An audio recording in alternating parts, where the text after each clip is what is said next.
when fame turned into a cage, how Menglong's silence became his final cry for help. He was the face that made millions smile, the soft-spoken idol whose gentle eyes could melt the coldest hearts. Menglong, known to fans across Asia as the Prince of Serenity, built a career on warmth, charm, and calm perfection. But behind the soft laughter and flawless performances, something darker was taking root, a silence so deep it became the echo of his final days. Fame, once his dream, had become his prison. In the beginning, it all looked like a fairy tale. Menglong's rise was almost cinematic, a young man from modest beginnings stepping into the blinding world of entertainment, armed only with talent and sincerity. His voice carried emotion, his eyes carried stories. Audiences saw purity in him, a rare sincerity that felt untouched by the chaos of celebrity life. But what the world didn't see was how much he gave of himself to sustain that image. The sleepless nights, the crushing expectations, and the growing distance between who he was and who he was forced to be. Every smile became a performance. Every glance had to be picture perfect. Every word he spoke was weighed, measured, and polished for approval. To the world, Menglong was living the dream. Inside, he was fading quietly. He was adored, yet achingly alone. The fame that had promised to give him everything ended up taking the one thing he needed most: peace. Those who worked closely with him remember the subtle changes. He became quieter, more withdrawn. He stopped laughing as easily as he used to. His eyes, once bright with mischief, began to dim, but he was too good at hiding pain. On stage, in interviews, and even in fan interactions, he wore that familiar, gentle smile, the one that told everyone he was okay, even when his soul was collapsing under the weight of being perfect. There's something cruel about fame. It celebrates your image, but ignores your essence. It builds walls made of applause, trapping you inside a golden cage where everyone can see you, yet no one truly knows you. Menglong lived inside that cage. Every move was judged. Every emotion was analyzed. Every flaw magnified. And as he struggled to breathe beneath the pressure of expectation, his silence grew louder. In private, he wrote. Words became his only escape. Small notes tucked away in journals, scribbles on torn paper, and unsent letters filled his lonely nights. He wrote about wanting freedom, not from fans or fame, but from the weight of pretending. I wish I could be invisible, one note reportedly read. Just for one day, I want to walk without being watched. That wasn't arrogance or ungratefulness. It was exhaustion, the kind that fame doesn't forgive. Those close to him said he often refused to burden others. He didn't talk about his pain because he didn't want to disappoint anyone. He was the gentle one, the one who always encouraged others, the one who smiled even when he was shattering inside.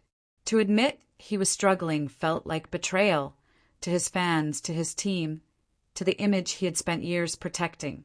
So he chose silence. But silence, for someone drowning, is never peace. It's a quiet plea for help that no one can hear. There were warning signs, long pauses in interviews, distant looks during rehearsals, sudden disappearances from social media. His posts grew sparse, his captions shorter. Fans noticed, but brushed it off as the exhaustion of a busy star. After all, Menglong had always been calm, reserved, almost ethereal. No one thought his quietness could be killing him. The truth was, behind that calm exterior, Menglong was battling loneliness at a level few could comprehend. The more famous he became, the fewer people he could trust. Every friendship was questioned. Every rumor twisted his intentions. In an industry built on illusions, sincerity often becomes a target. And for someone like Menglong, who felt deeply, loved purely, and believed in authenticity, the betrayal of the spotlight cut deep. He began spending more time alone. His home, once filled with laughter and music, grew still. His phone buzzed endlessly, managers, producers, sponsors, but the calls that mattered most never came. The ones that asked, "How are you, really?" When he did speak, he spoke softly about wanting a quieter life, He talked about disappearing for a while, traveling somewhere no one knew his name. His fans thought it was just poetic musing, another artist's metaphor. But those who listened closely knew it was something more, a whisper of goodbye wrapped in calmness. The day before his passing, he attended a small private event. Those present recalled how unusually serene he seemed, almost peaceful, as if he had finally made peace with something invisible. He hugged everyone, smiled warmly, and thanked them for everything. Nobody knew those words carried finality. His silence that night once again was mistaken for grace. It was, in truth, his last cry for help. When the news of Menglong's death broke, the world froze. The internet flooded with disbelief, grief, and confusion. "He looked so happy," fans wrote. "He always smiled for us." But that's the haunting truth about emotional pain. It hides behind perfection. His smile wasn't a lie, it was a shield, a desperate attempt to convince both himself and the world that he was fine. His death opened a conversation that fame had long ignored. The mental toll of living in constant scrutiny. Behind every flawless photo, there's a human being carrying invisible scars. Behind every polished performance, there's someone praying not to break on stage. Menglong's story is not just about a star who fell, but about how society celebrates the mask while neglecting the soul beneath it. In the weeks that followed, old clips of him flooded social media, interviews where he spoke gently about happiness, videos of him laughing on set, and fan meetings where he bowed deeply to express gratitude. But when people replayed those moments, they noticed something new, a glint of sadness in his eyes, a hesitation before he smiled, a long exhale after each laugh. It was all there, hidden in plain sight. His silence had always been speaking. No one had learned to listen. What made Menglong's tragedy even more heartbreaking was how preventable it could have been. He didn't need fame, money, or adoration. He already had those.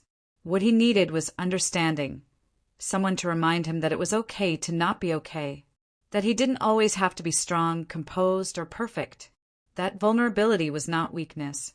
But in an industry obsessed with image, admitting pain feels like career suicide.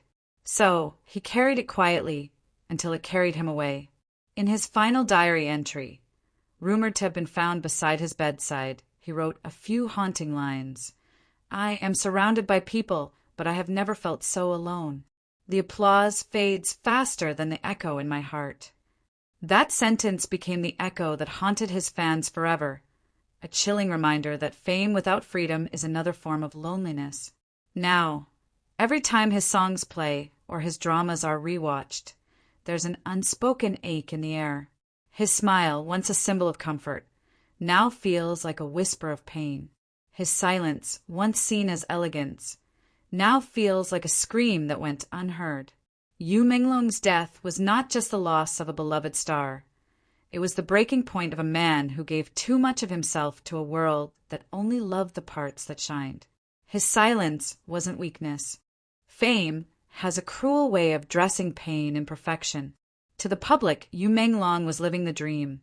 Success, elegance, a face that graced magazine covers, and a name that glittered under every marquee. But behind the curtain, the lights that once made him shine were burning him alive. His silence wasn't peace, it was survival. And each passing day, it became clearer that the more the world adored him, the lonelier he became inside his own reflection. He often said that silence was his safe space, but that safety was a fragile illusion. Alone in his apartment, surrounded by awards and fan gifts, he felt the weight of emptiness pressing against him. The trophies that once symbolized victory now felt like reminders of the expectations he could never escape. The mirrors that reflected his face seemed to mock him, the flawless image everyone loved but no one truly understood. Sometimes he would stay awake until dawn, pacing between his piano and the window, staring at the city lights below. To others, it would have looked like inspiration. But those close to him knew that his late nights were filled with quiet battles. The glow of the city only reminded him how small and invisible he felt despite the fame. "It's strange," he once told a friend softly. how the louder they cheer, the emptier it feels inside. He tried to find comfort in his work. Music, acting, writing. Every performance became a confession masked as art. In one of his last dramas, he played a man who pretended to be happy while dying inside. Fans praised his realism, unaware that he wasn't acting. The sorrow in his eyes wasn't fiction. It was his truth bleeding through the lens. And then came the silence between shoots. When the cameras stopped rolling, the world stopped caring. The people who called him family on set vanished into their own schedules. The messages slowed, the calls stopped. He was surrounded by noise but felt unseen. When fame fades for even a moment, the quiet becomes unbearable. For Yu Menglong, that quiet was deafening. There were nights when he would scroll endlessly through fan comments, pages filled with love, devotion, admiration. But instead of comfort, it deepened the ache. "They love me," he once wrote in his journal, "but they don't know me. And maybe if they did, they wouldn't." That single line carried all the tragedy of a man who was adored by millions, but truly known by none. His friends tried to reach out, to pull him from the shadows he had begun to sink into. But he had perfected the art of disguise. He would smile, joke, even reassure them that he was just tired from work. He had a way of comforting others, even while he was breaking. His empathy was both his gift and his curse. He felt everything, too deeply, too often, and when that depth was met with the shallow world of fame, it slowly drowned him. Behind closed doors, Yu Menglong began isolating himself more. He stopped attending events unless absolutely required. His management blamed fatigue, but the truth ran deeper.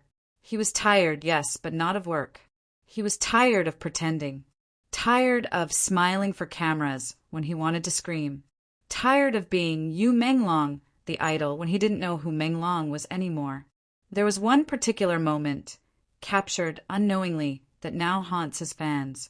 During a live performance, while the crowd cheered wildly, he paused mid-song for a fraction of a second, his gaze distant, his lips trembling slightly before he forced a smile, and continued. That split second, once ignored, now feels like a scream trapped behind his calm expression. He began finding small escapes, long drives at night, anonymous walks in quiet neighborhoods, disappearing to remote spots where no one would recognize him. Those who saw him described him as gentle but distant, a man who looked like he was always listening to something only he could hear. Maybe he was listening to his own thoughts, or maybe to the silence that had become his only friend. Even in his last months, he tried to reach out in subtle ways.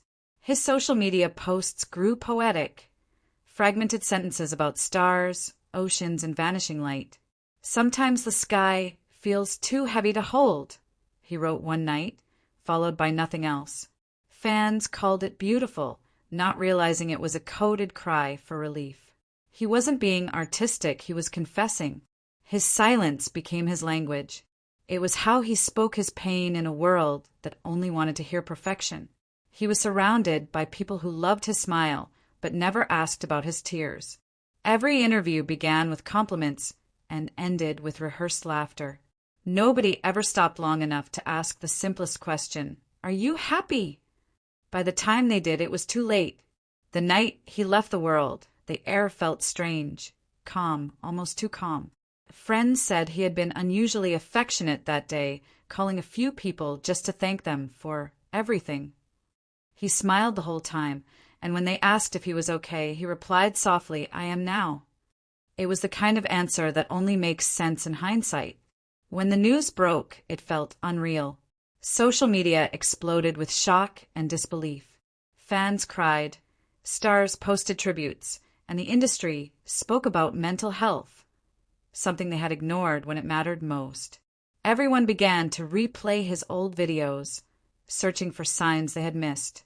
And there were many. They had been there all along, hidden beneath that perfect calm. In the days that followed, his room was described as hauntingly peaceful, neatly arranged, with a notebook lying open on his desk. The last page held only one sentence. "I'm sorry I couldn't stay in a world that never let me breathe." Those words became the echo of everything he endured: the crushing weight of fame, the silence of loneliness, and the pain of never being truly seen. Now, years later, fans still gather on anniversaries, lighting candles and whispering his name under the same stars he once wrote about. They post his pictures, his quotes, his music, trying to keep him alive in pixels and memory. But somewhere between those tributes lies the lesson he left behind: that silence can be deadly, that fame can suffocate, and that even the brightest souls can vanish if no one dares to look beyond the smile. Menglong's story remains a haunting reflection of how the world glorifies perfection and ignores pain. His final cry for help wasn't in words. It was in the way he fell quiet while surrounded by noise. In the way his smile grew softer, his posts grew shorter, his eyes dimmer. His silence was never empty. It was overflowing with everything he couldn't say. And now, when his fans look back, they finally understand. The silence that once seemed serene was his way of saying goodbye.